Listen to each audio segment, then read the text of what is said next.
Hi US ఎలా ఉన్నారు? Israel పాలస్తీనా ఈ రెండింటి మధ్య వివాదం కొన్ని దశాబ్దాల నుంచి జరుగుతూ ఉంది. కేవలం భూమి కోసమే ఈ రెండు దేశాలు తలపడుతూ వస్తున్నాయి. చివరిసారిగా 2021లో వీరి మధ్య యుద్ధం జరిగింది. ఇప్పుడు మళ్ళీ వీటి మధ్య మరోసారి ఘర్షణ వాతావరణం మొదలైంది. గాజా స్క్రిప్ట్ నుంచి ఇజ్రాయెల్పై 5,000 రాకెట్లను ప్రయోగించింది హమాస్ ఉగ్రవాద సంస్థ. అసలు ఇజ్రాయెల్ పాలస్తీనా వివాదం ఏంటి? వీడియోలోకి వెళ్లే ముందు ఛానల్ని సబ్స్క్రైబ్ చేసుకోండి, అలాగే వీడియోని లైక్ చేయండి. ఇజ్రాయెల్ పాలస్తీనా వివాదం ఇప్పటిది కాదు. ఈ వివాదానికి 100 ఏళ్లకు పైగా చరిత్ర ఉంది.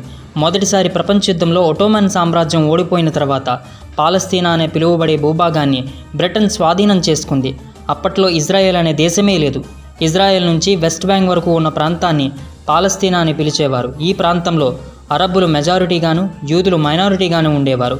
యూదుల కోసం పాలస్తీనాను ఒక దేశంగా ఏర్పాటు చేయాలని బ్రిటన్ను అంతర్జాతీయ సమాజం కోరింది.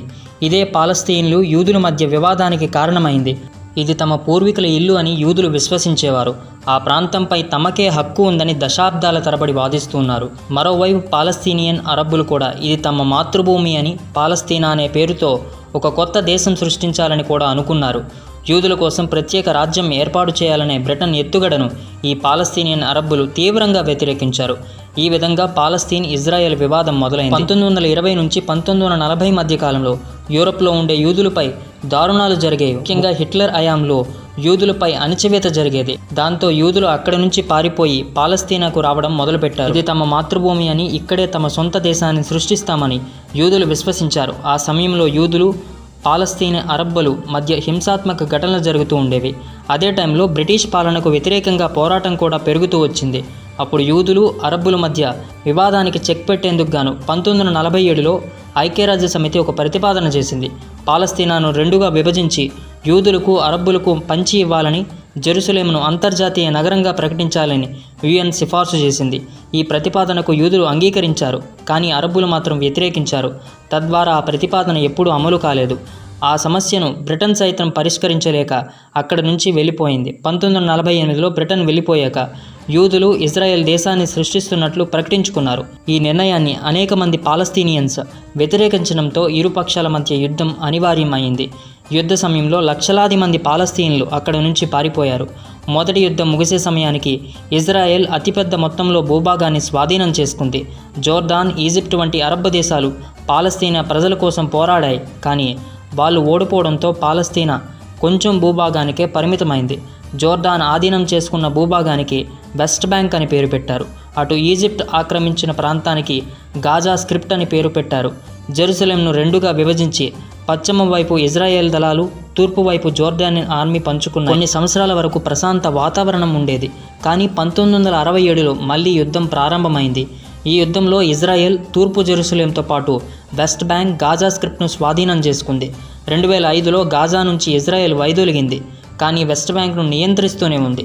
తూర్పు జెరూసలేంను ఇజ్రాయెల్ తన రాజధానిగా మెన్షన్ చేసింది. అటు పాలస్తీనియన్లు కూడా తూర్పు జెరూసలేంను తమ భవిష్యత్తు రాజధానిగా మెన్షన్ చేస్తూ ఉన్నారు. చాలామంది పాలస్తీనియన్లు ఇప్పటికీ తూర్పు జెరూసలేం, గాజా, వెస్ట్ బ్యాంక్ ప్రాంతాల్లో నివసిస్తూ వస్తున్నారు. వీరికి ఇజ్రాయెల్కు మధ్య కొన్ని విషయాల్లో తరచుగా వివాదాలు జరుగుతూ ఉంటాయి. గాజా ప్రాంతం హమాస్ పాలనలో ఉంది. ఈ సంస్థ ఎన్నోసార్లు ఇజ్రాయెల్తో పోరాడింది. దీంతో హమాస్కు ఆయుధాలు చేరకుండా ఇజ్రాయెల్, ఈజిప్ట్ దేశాలు గాజా సరిహద్దులో కాపలా కాస్తూ ఉంటాయి. ఇజ్రాయెల్ చేపడుతున్న చర్యలు, ఆంక్షల కారణంగా తాము కష్టాలు పడుతున్నామని గాజా, వెస్ట్ బ్యాంక్ ప్రాంతాల్లో ఉన్న పాలస్తీనియన్లు ఆరోపిస్తూ వస్తున్నారు. కానీ ఇజ్రాయెల్ ఈ ఆరోపణల్ని రిజెక్ట్ చేస్తూ వస్తుంది. పాలస్తీనియన్లు సృష్టిస్తున్న హింస నుంచి తమను తాము రక్షించుకోవడం కోసమే తాము రిజెక్ట్ చేస్తున్నామని, ప్రతిఘటిస్తున్నామని తెలుపుతోంది. ఇంకో వివాదం ఏంటంటే జెరూసలేం నగరం జుడాయిజం, ఇస్లాం, క్రిస్టియానిటీ మతాలకు చాలా ముఖ్యమైనది. జెరూసలేం ప్రాంతంలో అలక్సా మసీదు ఉంది. ఇది ఇస్లాంలో అత్యంత పవిత్రమైన మసీదుల్లో ఒకటి. అలాగే ఈ నగరంలో టెంపుల్ మౌంట్ ఉంది. యూదు మతానికి చెందిన వారు ఇక్కడ ప్రార్థన చేస్తారు. దీంతో పాటు church of the holy spirit కూడా ఇక్కడే ఉంది. క్రిస్టియన్స్కి చాలా ముఖ్యమైన ప్రదేశం. ఇక్కడ యేసుక్రీస్తు మరణం, ఆయన సిలువ వేయడం, పునరుద్ధాన కథ కూడా ఇక్కడే ప్రధానమైనది. ఇలా 3 మతాల మధ్య సంబంధించిన పవిత్ర స్థలాలు ఉన్న నేపథ్యంలో ఆ మతాల మధ్య, ప్రజల మధ్య ఘర్షణలు జరుగుతూ ఉన్నాయి. వాస్తవానికి ప్రపంచంలో భయంకరమైన ఉగ్రవాద దేశం అమెరికా అని చెప్పొచ్చు. ప్రతి చిన్నదానికి ఇతర దేశాల ఇంటర్నల్ ఇష్యూస్లో వేలు పెట్టి, కలహాలు పెట్టి, యుద్ధాలు సృష్టించి ఆయుధాలు అమ్ముకుంటూ ఆయా దేశాలలో రక్తం పారించిన చరిత్ర అమెరికాది. అటు ఇరాన్ను దురాక్రమించింది, ఆఫ్ఘనిస్తాన్ను శ్మశానంగా మార్చివేసింది. ఇక సిరియా సంక్షోభం చెప్పనవసరం లేదు. మొత్తంగా పశ్చిమాసియాను శరణార్థి శిబిరంగా మార్చేసింది. ఇదంతా సామ్రాజ్యవాదం సృష్టించిన ఒక మానవ సంక్షోభం. అందుకే లెనిన్ సామ్రాజ్యవాదం అంటే దురాక్రమణ, దోపిడీ, యుద్ధం అంటారు. గతంలో అలీన విధానంతో పేద దేశాలకు సపోర్ట్గా నిలబడిన భారతదేశం నెహ్రూ హయాం నుంచి పాలస్తీనా న్యాయమైన డిమాండ్స్కు ఇండియా సపోర్ట్గా నిలిచింది.